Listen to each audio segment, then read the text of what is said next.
Bonjour à tout le monde, bienvenue. Je vais commencer cette présentation certainement de la pire des manières qui soit, une conférence sur l'agilité. Mais avant, juste une petite question, combien d'entre vous sont coachs agiles? 2, 3, voilà, je vais oser alors. Je ne suis pas un grand fan des coachs agiles. Et pourquoi je dis ça? Enfin, j'exagère un petit peu, mais pourquoi je dis ça? Je suis un designer d'expérience utilisateur, et souvent dans mon expérience, en tout cas, les coachs agiles sont très focalisés sur tout ce qui est delivery et très peu sur tout ce qui est discovery. Et en tant que designer, mon focus est principalement dans la discovery. Je ne sais pas si vous êtes bien confortable sur la différence entre le discovery et delivery. Oui. En gros, en deux mots, le discovery, c'est de définir ce qu'on veut construire, ce qu'on veut faire. Et le delivery, c'est de faire ça le plus rapidement possible pour que ça tombe dans les mains des utilisateurs. Très résumé. Et donc, en tant que UX designer, je passe la majorité de mon temps en discovery. Et dans mon expérience, en tout cas, ce qui est arrivé souvent, c'est que les coachs agiles sont plus focalisés sur discovery, ils essayent de faire rentrer les pratiques UX dans discovery, ce qui marche pas. Mais aujourd'hui, on ne va pas parler trop du discovery, on va parler d'un outil qui aide un peu à la discovery, qui est l'Opportunity Solution Tree. Donc vous êtes tous là pour écouter un peu ça, donc je pense que vous êtes un peu tous intéressés sur la partie discovery, donc c'est très bien, donc je vous aime tous. Et qu'est-ce que je vais ajouter encore? Donc on va vous raconter un peu l'histoire de PlaySuisse, comment on a utilisé cet outil de priorisation PlaySuisse. Combien d'entre vous connaissent PlaySuisse ou ont entendu parler? Quelques-uns, c'est bien. Sinon, les autres, allez voir. Peut-être juste avant de continuer, merci aux sponsors, sans qui on ne pourrait pas se réunir aujourd'hui aussi simplement et à ce moment-là pour partager tout ça. Sans eux, le sujet serait plus cher. Ouais, c'est parfait. Ouais, puis donc on va essayer de partager un peu les méthodes que nous on a utilisées chez PlaySuisse, en espérant que ça peut vous inspirer, que vous pouvez utiliser certaines de ces méthodes dans vos équipes. Donc juste quelques mots sur nous. Magali. Magali, coach agile. Donc avec l'intro qu'a fait Léo, vous pouvez comprendre qu'on a eu un début ensemble qui était assez conflictuel, non pas conflictuel, mais jusqu'à ce qu'on se rende compte que la discovery c'était hyper important pour nous deux. Je fais partie de PlaySuisse, donc on est une petite structure en Suisse et on accompagne les transformations agiles depuis 10 ans. Voilà. Tu veux expliquer ta photo? Oui, et la photo, c'est un souvenir de quand j'habitais en Afrique de l'Est et où j'ai co-créé 2 startups là-bas, où j'ai fait beaucoup de discovery. Donc voilà, c'est un souvenir de ça. On a habité et travaillé dans pas mal de pays, je pense à nous deux, on a dû quasiment faire tous les continents. Donc moi je suis un UX designer, je travaille pour ma petite agence qui s'appelle Positive Design, qui fait de UX et du design stratégique. On a les deux aussi pour plein de grosses boîtes, dont plus récemment SRG. Et la photo que j'ai mise à droite, c'est quand je travaillais à la BBC, on faisait une grosse équipe de UX, on était à peu près 200 designers. Et une fois par an, on se rencontrait tous pour faire des workshops, des ateliers, des conférences. Et là, on ne peut plus exactement ce que c'était, mais on avait plein de cartons et de feuilles pour construire une expérience sur la BBC. Je sais pas si la BBC est un hôpital ou quelque chose comme ça. Voilà pour nous. Maintenant pour PlaySuisse. Donc, PlaySuisse, on va vous montrer une petite vidéo qui explique un peu ce que c'est PlaySuisse, c'est une pub. On va faire un peu de pub pour PlaySuisse. Ce qui nous rassemble en Suisse, ce n'est pas la langue. Ce sont nos paysages. Ce sont nos héros. Et c'est notre histoire. Regardez gratuitement des milliers de séries, docs et films suisses. PlaySuisse. Donc pour ceux qui n'ont pas compris, c'est une plateforme de streaming. Donc c'est un peu comme Netflix, mais avec du contenu suisse produit par la SRG, donc RTS, SRF, RSI et compagnie. Et plus concrètement, ça ressemble à ça. Donc il y a une app sur les TV, sur le web et sur les téléphones. Ça ressemble pas mal à Netflix, vous pouvez regarder des films là-dessus. Et c'est un produit qui est assez nouveau, il a été lancé il y a 2 ans. Moi j'ai rejoint ce projet au tout début, il y a un peu plus de 3 ans. La semaine prochaine, merci. Vous allez voir, on va parler beaucoup d'arbres dans cette présentation. Donc au tout début, on était vraiment une toute petite équipe. Il y avait 3 développeurs, je crois, un product manager, une personne qui s'occupait du contenu et moi pour la partie design UX. Donc tout était relativement facile et on avait très peu de ressources et on n'avait rien du tout. Donc on était vraiment forcé d'être focalisé sur ce dont les utilisateurs ont besoin. Donc on était très centré utilisateur. Si tu vois la suivante, nos process étaient assez simples. Hein. C'était à l'époque où on allait tous les jours au bureau, si vous vous rappelez encore. On avait juste des post-it sur le mur, c'était des backlogs. On déplaçait ces post-it. C'est pour et puis, vu qu'on était un tout petit projet, qu'il n'y avait pas encore un produit, peu de gens s'intéressaient à nous. On était un peu une petite start-up dans la SRG, donc les stakeholders n'étaient pas trop derrière nous. Donc ça nous a pris un peu plus d'un an pour construire ce produit. Et juste avant le lancement, cette petite pousse s'est transformée en bel arbre. On était tous très fiers de ce bel arbre. Et un jour avant le lancement, tout était très calme. On attendait que les développeurs appuient sur le bouton release, probablement un peu plus complexe que ça, c'est ce que j'ai compris. Le moment où ils ont appuyé release, le beau matin tranquille s'est plutôt transformé en incendie de forêt. Des bugs, des problèmes de performance, des problèmes d'usabilité. Et ça nous a forcé de nous à être vraiment focaliser sur les besoins des utilisateurs et de résoudre tous ces problèmes. Heureusement, 6 mois après, ce feu s'est calmé. Les arbres ont commencé à pousser et des animaux ont commencé à venir habiter cette forêt. Et ces animaux, c'est une métaphore pour les stakeholders.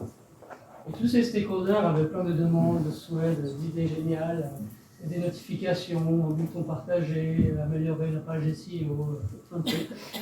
Mais le problème avec tout ce bruit que ça commençait à créer, c'est que ça devenait beaucoup plus difficile d'entendre la voix de l'utilisateur. Et l'utilisateur est représenté par une petite grenouille ici. Est-ce que vous voyez la petite grenouille? Il n'y a pas de boa qui l'a mangé. Oui, pas encore. Je l'ai caché. De quoi elle est là, l'utilisateur est là. Et cette difficulté d'entendre le besoin de l'utilisateur posait plusieurs challenges, surtout sur la priorisation des features sur lesquelles on veut travailler. Et ça posait 2 risques, en fait, c'est de prioriser une feature dont les utilisateurs n'ont pas besoin, et de prioriser une feature qui n'aura pas un impact positif sur les KPI pour le business. Et c'est à ce moment-là à peu près que Magali est rentrée en jeu. Comme elle l'a dit, au début où elle était là, j'ai pas rendu sa vie très facile. Mais après avoir discuté, on s'est rendu compte je me suis rendu compte que c'était pas juste sur le delivery qu'elle se focalisait, mais qu'elle avait aussi beaucoup d'expérience sur le discovery. Et puis, on s'est rendu compte que les deux, on avait utilisé cet outil qui s'appelle l'Opportunity Solution Tree dans des équipes auparavant, et que les deux, on pensait que ce serait une bonne idée de l'appliquer à PlaySuisse. On a œuvré ensemble pour essayer de mettre ça sur place, et Magali va vous raconter la suite. Donc, j'arrive dans ce contexte où il y a à la fois beaucoup de demandes de différents stakeholders dans le backlog, et à la fois des équipes qui sont un peu démotivées parce qu'elles ont l'impression de développer des features qui ne font pas beaucoup de sens pour elles, en fait. Et donc là, je vais faire juste une petite partie théorique de 5 minutes sur l'Opportunity Solution Tree, et après, je vais continuer à raconter notre histoire chez PlaySuisse. Qui parmi vous connaît cet outil, l'Opportunity Solution Tree? Okay. Tu veux bien l'expliquer? En gros, c'est un outil de product management créé en 2016, donc il est assez récent, par Teresa Torres. Et depuis 2016, vraiment, c'est impressionnant, on le voit de plus en plus et il est hyper puissant. Donc en fait, cet outil, il va nous aider à répondre à cette question. Quelle fonctionnalité prioriser parmi tout ça? Petite parenthèse théorique. Donc en fait, c'est un outil visuel, c'est très simple. Tout en haut, il y a un objectif. En dessous, il y a ce qu'on appelle les opportunités. Des opportunités, en fait, c'est soit des besoins, des problèmes, des désirs des utilisateurs qui ne sont pas comblés et qui pourraient répondre à notre objectif. Je vais donner un exemple après. Donc en gros, en fait, c'est des gaps entre la réalité de l'utilisateur et l'expérience désirée. Et enfin, en dessous, il y a des solutions, donc des fonctionnalités, des features qui répondent à un besoin de cet utilisateur. Je donne un exemple. Si je suis une entreprise qui fait des croquettes pour chiens et que mon objectif c'est d'augmenter les ventes de croquettes sur mesure, je fais des recherches, je me rends compte qu'il y a deux opportunités. Beaucoup de chiens n'aiment pas le goût de nos croquettes. Et l'autre opportunité, c'est que, donc ça c'est un verbatim de client, je ne comprends pas le bénéfice de faire des croquettes sur mesure pour mon chien. J'ai rassemblé des données qu'on appelle des opportunités, des gaps entre la réalité et ce que j'aimerais atteindre en tant qu'entreprise et du coup qui a un impact sur mon objectif. Et en dessous, il y a différentes solutions qui répondent à ces opportunités. Donc faire un A/B test sur le goût des croquettes, offrir une grille d'observation pour que le client puisse observer l'impact des croquettes sur son chien, faire des vidéos explicatives sur les bénéfices des croquettes sur mesure. Là, et c'est hyper important, là où l'Opportunity Solution Tree apporte vraiment un changement de paradigme pour les équipes dans la manière de prioriser, c'est qu'on ne va plus prioriser en se disant tiens, est-ce qu'on va plutôt faire un A/B test pour tester les goûts des croquettes ou est-ce qu'on va plutôt faire une grille d'observation pour nos clients? On priorise non pas les solutions, mais on priorise les opportunités en se disant quelle opportunité aura le plus d'impact sur notre objectif. Et du coup, la décision se fait vraiment au niveau des opportunités. Et dans un deuxième temps, une fois qu'on a priorisé l'opportunité, on va regarder quelle est la solution qui répond au mieux à cette opportunité. Je dis vraiment que c'est un changement de paradigme parce que la plupart du temps, quand j'arrive dans une équipe, on se pose la question de est-ce qu'on va plutôt sur cette fonctionnalité ou cette fonctionnalité sans vraiment se poser la question de à quel besoin ça répond et si peut-être il y a un besoin qui aurait plus d'impact sur notre objectif. Alors, je reprends l'histoire de Play Suisse, on est en août 2021. Avec Léo, on a envie de mettre en place l'Opportunity Solution Tree. On rassemble les managers de Play Suisse. Donc, dans ce cas, il y a le manager de Play Suisse plus 3 autres personnes. Il y a 3 départements, 3 équipes chez Play Suisse. Le produit, le marketing et le contenu.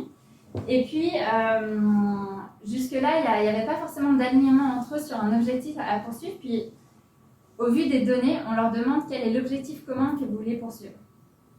À cette époque, une des choses qu'on pouvait observer dans les données, c'est qu'on voyait notamment qu'il y avait des gens qui arrivaient sur le site de Play Suisse via, par exemple, les publicités.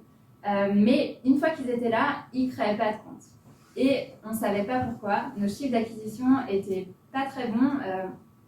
Aucune idée de pourquoi l'utilisateur réagissait comme ça. Donc voilà. Tout le management s'aligne sur un objectif. Du coup, la deuxième étape pour nous, c'était de comprendre pourquoi on a ces chiffres-là, en fait. C'est quoi ces comportements d'utilisateurs? Qu'est-ce qui explique ça? Pour ça, il y a l'équipe UX qui a fait une recherche utilisateur. Donc, c'est une recherche purement qualitative avec environ 30-40 personnes.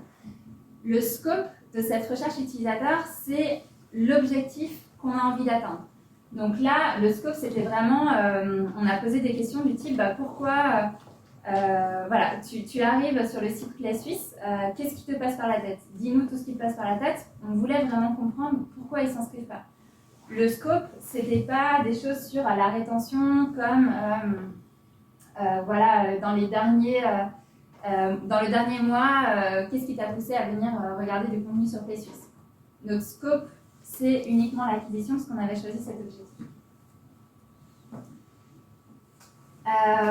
Après ça, les UX ont mappé tout ce qu'ils ont vu, tout ce qu'ils ont entendu dans notre Opportunity Solution Tree. Donc, on en est au deuxième niveau. Donc là, vous voyez, c'est des verbatims. Donc, c'est vraiment important qu'on reste au niveau des verbatims pour être plus proche de ce que les gens disent.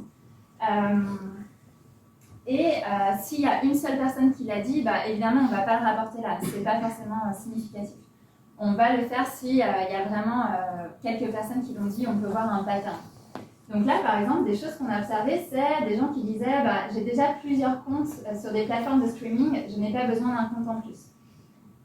J'ai peu d'attentes sur la qualité du contenu suisse et la page d'accueil de Play Suisse ne me fait pas changer d'avis. Ou encore, la plupart des films que je regarde sont des recommandations d'amis. par curiosité, on s'est dit, on va mapper les solutions que tous les stakeholders nous avaient dit par rapport à ces opportunités, juste par curiosité. Et là, donc, on fait ce mapping, et là, il y a un truc qui est hyper intéressant, c'est que déjà, ça nous permet d'identifier des solutions qu'on appelle orphelines. Ça veut dire des solutions, en fait, qui ne vont pas répondre à une opportunité, et du coup, qui ne vont pas répondre à notre objectif d'acquisition. Donc, ces solutions orphelines, ces idées de stakeholders, on peut directement les déprioriser du backlog, les mettre en bas, parce que ce n'est pas ça qui va nous aider à l'heure actuelle. Ensuite, donc là on est en septembre 2021, donc un mois après cette première réunion avec les managers. Et là vient la question de qu'est-ce qu'on priorise.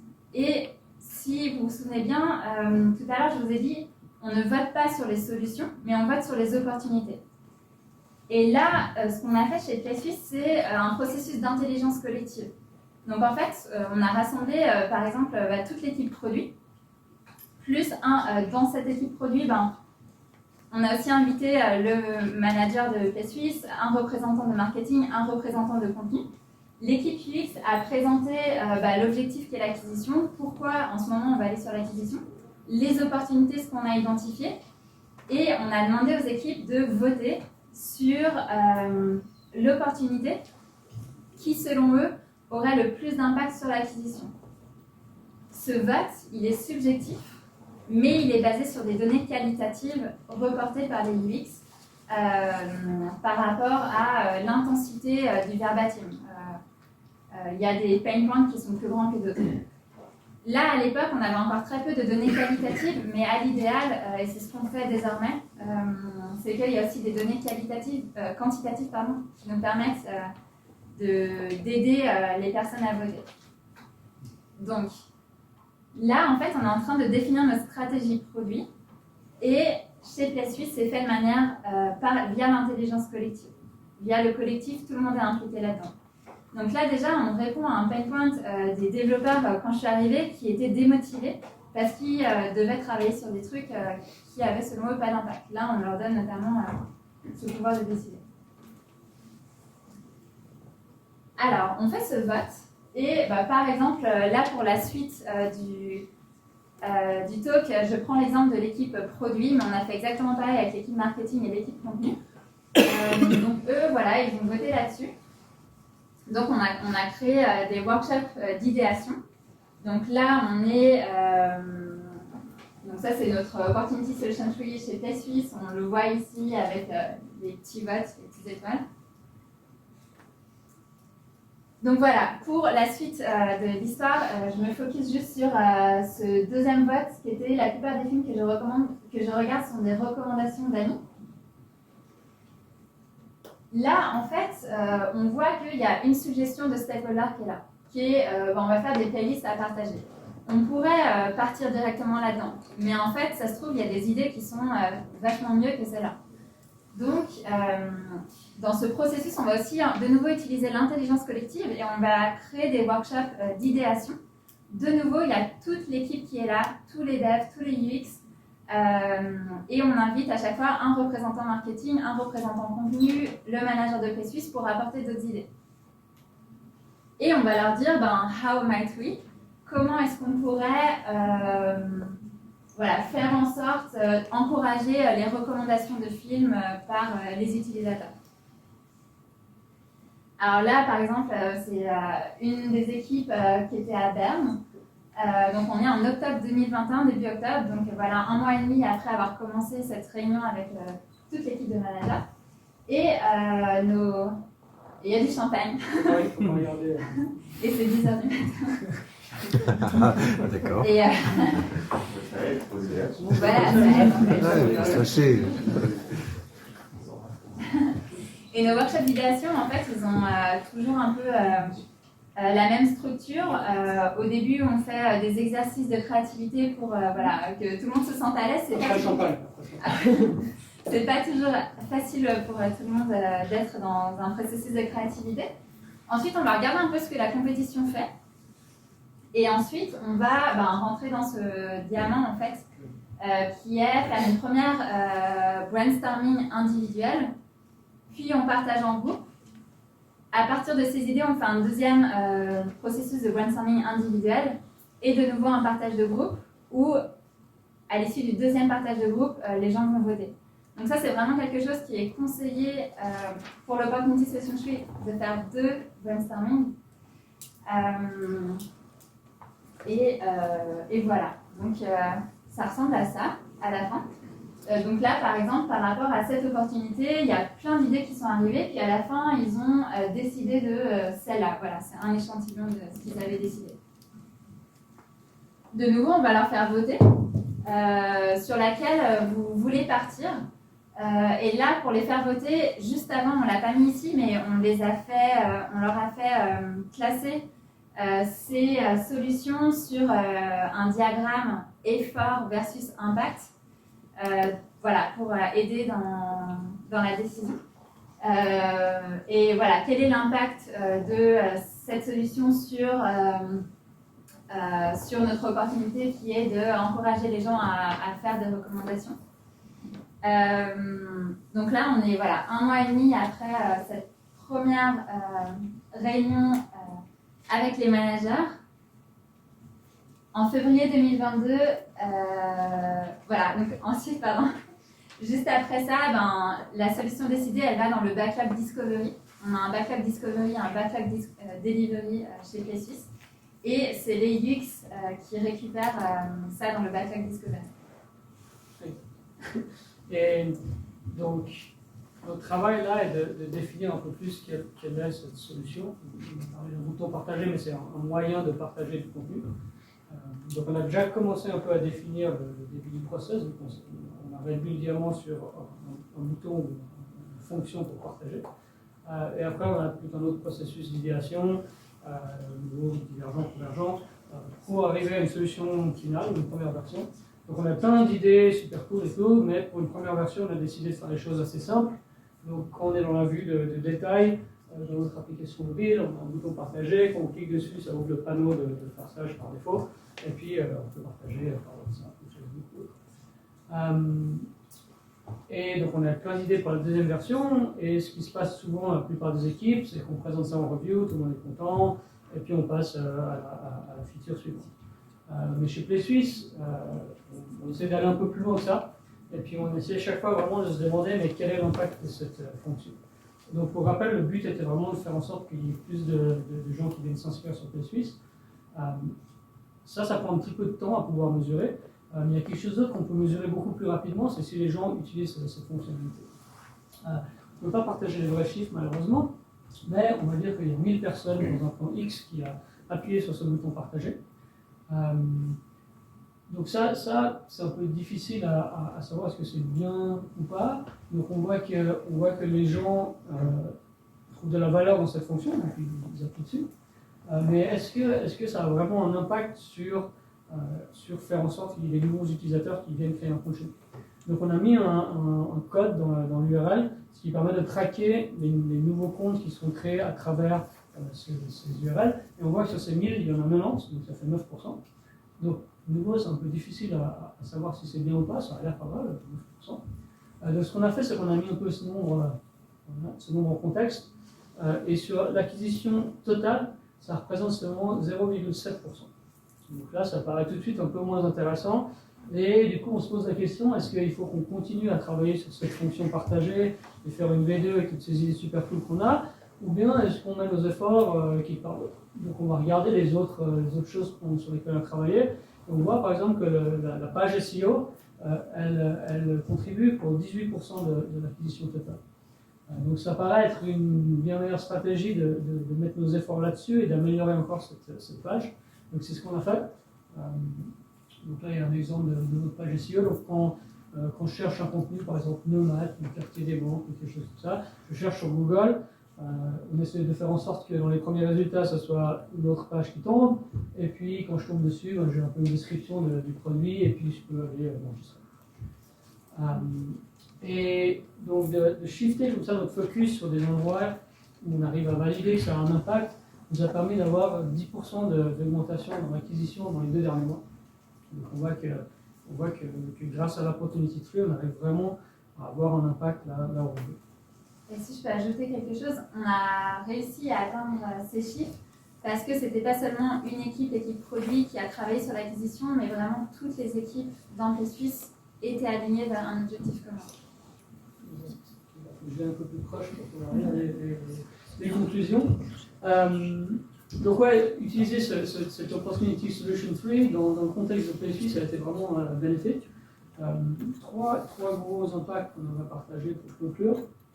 Donc c'est ce changement de mindset, de célébrer la release de features versus de célébrer l'impact, pas s'arrêter juste ok, on a créé cette feature, très bien, on passe à la suivante.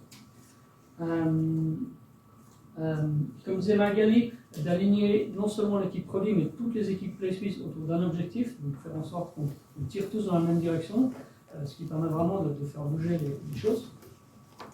Et en dernier, donc nouveau, comme Magali l'a dit, générer plus d'idées high level. Ce qu'on faisait beaucoup avant, c'est qu'on s'arrêtait à une idée high level, par exemple le bouton partager, puis on divergeait depuis là. Mais là, on va un pas en arrière, puis on regarde quel est le but, encourager les gens à partager leurs amis. Il y a peut-être d'autres solutions qu'un bouton partager. Et peut-être juste les derniers mots.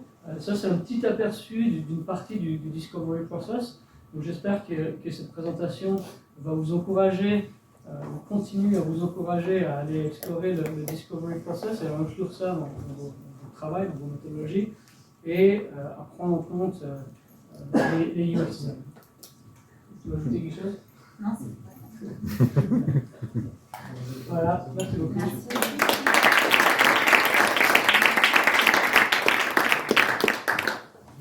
Est-ce que vous avez une question? Vous pouvez aussi nous contacter plus tard sur LinkedIn ou là maintenant. On va aller de devant derrière. Courageux d'abord. Là, on avait, par exemple, on était déjà au niveau de l'objectif qui était choisi, mais comment est-ce que vous avez fait pour choisir l'objectif qui a plusieurs stakeholders et déjà à ce niveau-là, on peut ne pas être d'accord avec l'objectif à choisir?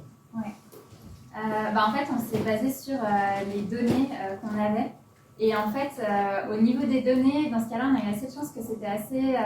il y a eu un alignement très rapide autour de l'acquisition, comme quoi c'était le problème numéro 1. Et notamment, il y a ce problème qui était flagrant de gens qui arrivent sur la plateforme et ils ne convertissent pas ils ne créent pas de compte en fait.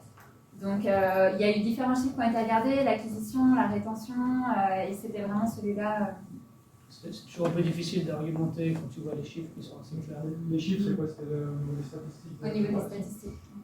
Du coup, je rebondis là dans l'exemple des données, c'est que vous avez fait l'idéation sur le bouton plus, puis c'est qu'après vous avez mis ça en place, vous avez vu les stats, vous avez vu que finalement c'était plus l'acquisition qui avait plus de pourcentage, et pourquoi ne pas l'avoir fait avant? Ouais. En fait, on l'a fait avant, donc avant on a vu que l'acquisition était pas top, et du coup, tout le travail qu'on a fait avait un seul objectif, augmenter l'acquisition.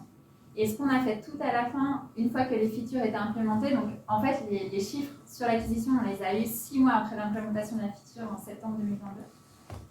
Ça nous a permis de voir est-ce que notre chiffre d'origine, on a réussi à l'augmenter. Si on compare les chiffres de juillet 2021 à juillet 2022, est-ce qu'on arrive à augmenter l'acquisition ou pas? Et c'est là qu'on a vu qu'on avait 10% par rapport à l'année d'avant. Et quand tu prends ce genre de méthode, je ne sais pas si certains d'entre vous font des A/B tests, tu te rends compte que 90% des trucs que tu fais n'ont pas d'impact, ou très peu d'impact. Et c'est très dur de trouver des choses qui ont vraiment un impact. Donc le but est le plus rapidement possible de se rendre compte que c'est le mauvais truc.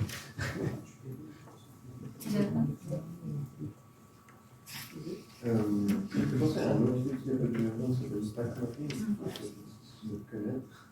Comment tu ferais la différence entre les deux? À quel moment est-ce qu'il y a un plus intéressant que l'autre? L'objectif, c'est exactement le même. De Impact Mapping, Opportunity Solution Tree, c'est de construire la stratégie produit. Je pourrais même mettre dedans la Product Vision, qui est un outil pour construire la stratégie produit, qui est plus abstrait et haut niveau que les deux autres. Personnellement, je préfère l'Opportunity Solution Tree, les gens le comprennent plus vite. Il est plus facile à utiliser, mais l'objectif est le même. C'est assez équivalent. Ouais, voilà. Deux questions. La première sur les solutions. Est-ce que vous envisagez par la suite, dans votre groupe qui réfléchit aux solutions par rapport à la thématique, d'inclure les utilisateurs justement pour qu'ils soient au cœur vraiment de finalement qu'est-ce qu'ils pourraient. Enfin, on a un objectif et comment on l'atteint vis-à-vis des utilisateurs. Et la deuxième, c'est. Attends, je reprends la parole, j'ai une très mauvaise mémoire. Donc oui, on inclut les utilisateurs, on n'inclut pas trop les utilisateurs dans la conception de solutions, on les inclut plutôt pour tester les solutions, et la raison pour ça, c'est que c'est pas le métier des gens de créer ce genre de solution. Ce genre d'exercice de co-design, ça marche bien pour les outils. Par exemple, il y a un professionnel, il connaît vachement sa tâche, il sait ce qu'il va faire, il va savoir un petit peu comment créer un truc qui marche bien pour lui. Pour ce genre de produits qui sont une plateforme de streaming, c'est pas le boulot des gens de designer. Par contre, nous, on va créer des prototypes, on va mettre devant les utilisateurs et on récolte leur feedback. Et la deuxième, du coup, comme on est un petit peu habitué à raisonner en fonction de ce qu'on connaît, qu'est-ce que vous faites pour que ça arrive à sortir du cadre quand les groupes réfléchissent aux diverses solutions pour ne pas tomber sur des choses qui sont déjà existantes, par exemple sur d'autres plateformes? Est-ce que vous avez des tips, des ateliers qui vous permettent de penser autrement? Déjà, c'est plutôt de l'inspiration, les autres plateformes. Donc, il y a pas mal de trucs qui sont justes. Et ça, c'est mon point de vue, mais d'innover pour innover, je trouve que ça ne sert à rien. Par exemple, notre plateforme, elle ressemble beaucoup à Netflix, et c'est intentionnel. Les gens, ils savent utiliser Netflix. La première fois qu'ils arrivent sur Play Suisse, c'est comme Netflix. Puis ils arrivent, en tout cas, ceux qui utilisent Netflix, ils arrivent à l'utiliser. Après, oui, on a pas mal de méthodologies pour ce qu'on appelle diverger. Sans le champagne, il y a un truc qui s'appelle le Crazy Eight. Mais même avec l'ambiance, faire en sorte que les gens se sentent à l'aise, se sentent pouvoir explorer, pas être jugemental. Ouais, on a par exemple une méthode de divergence où il y a les post-it qui sont en haut, donc chacun met son idée, puis après il change de place et il faut juste écrire une variation du post-it dessus. Dans le design thinking, il y a, je pense, vraiment des dizaines et des dizaines de méthodes pour diverger, puis nous on les utilise selon le workshop, on en utilise différents. Et un truc, je pense, assez basique ou global, c'est la cross-pollinisation des idées. Donc, ce qu'expliquait Magali, souvent, vous faites plusieurs types de brainstorming, des trucs rapides, des trucs plus longs, du temps individuel où chacun peut penser dans son coin. Après, chaque fois, on partage dans tout le groupe, du coup, tu peux utiliser les idées des autres, les combiner, ils sont en plusieurs phases comme ça. Une question pas aussi quand tu as l'impression que ça ne part pas, c'est d'aller chercher qu'est-ce qui empirerait vraiment la situation. Ouais, c'est l'inverse. Il y a plein de livres là-dessus sur Internet. Et aussi vraiment de séparer le divergent et le convergent. Dans la partie divergente, il n'y a pas de mauvaises idées, tu n'as pas le droit de critiquer. Si quelqu'un commence à critiquer, il faut vraiment l'arrêter pour que les gens se sentent à l'aise et pas jugemental. Par contre, la deuxième partie, souvent on fait ça en 2 jours séparés carrément. 2 workshops séparés, donc les autres jours. Au fond, à gauche. Moi, je suis curieux de. Ma compréhension, c'est que l'identification des opportunités est clé et vous l'avez fait de manière qualitative avec des utilisateurs. Est-ce que c'est ça le process? Est-ce qu'il y en a d'autres? Est-ce qu'il y a d'autres manières? Je suis curieux de comment on peut identifier ces opportunités. Donc, on l'a fait. Donc, l'identification, on l'a fait avec des utilisateurs, en effet. Ouais. Ce que Teresa Torres conseille, qu'on n'a pas fait, c'est de mapper les hypothèses qu'on a des opportunités au début. Okay.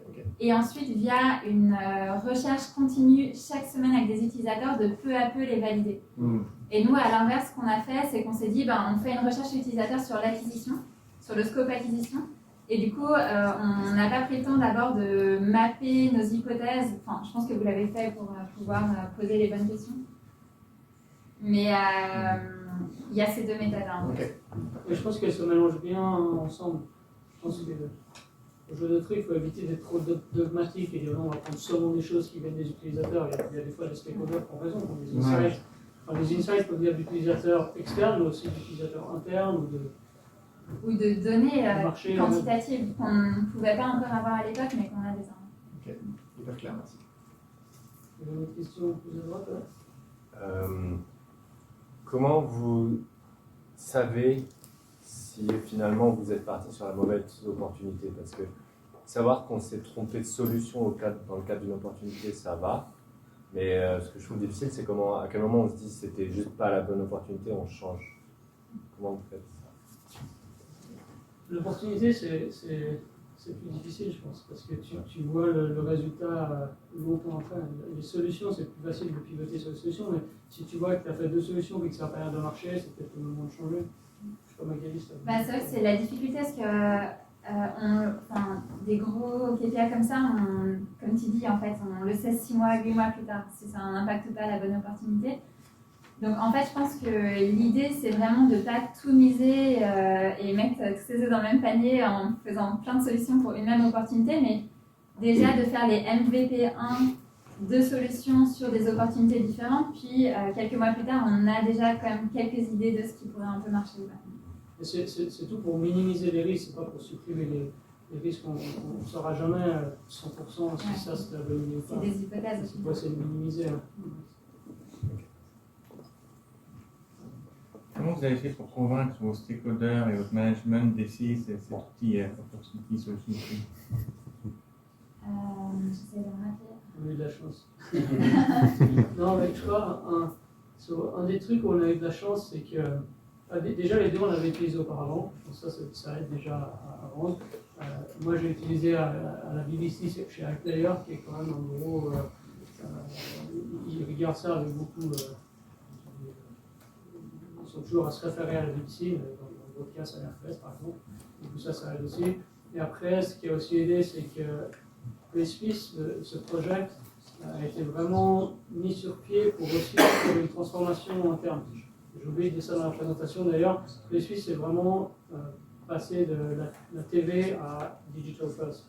Ils ont Player TS par exemple, qui en fait une version numérique de la TV. PlaySuisse, c'est vraiment un truc qui est digital.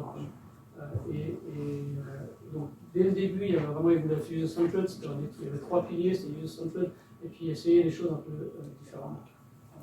Du coup, ils étaient super ouverts à essayer de nouvelles méthodes. Et puis, une autre raison, c'est qu'ils vivaient quand même le pain point, qu'ils avaient plein de demandes de stakeholders, certains avec beaucoup de pouvoir et d'autorité, on va dire.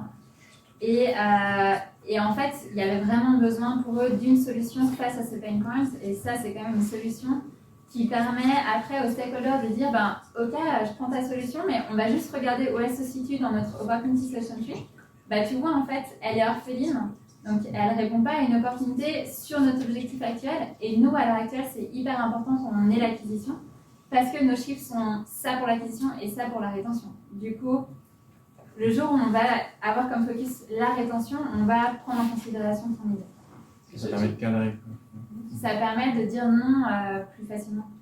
C'était aussi un souhait du vraiment top management de faire en sorte que ce projet PlaySuisse soit différent, d'apporter des nouvelles méthodes de travail.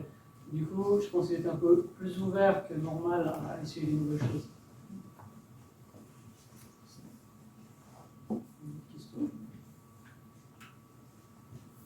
Si vous avez d'autres questions plus tard, n'hésitez pas à nous contacter sur LinkedIn ou autre. Et n'hésitez pas à nous donner des feedbacks pour qu'on puisse l'améliorer, savoir. On voit la liste. Voilà. Merci beaucoup. Merci.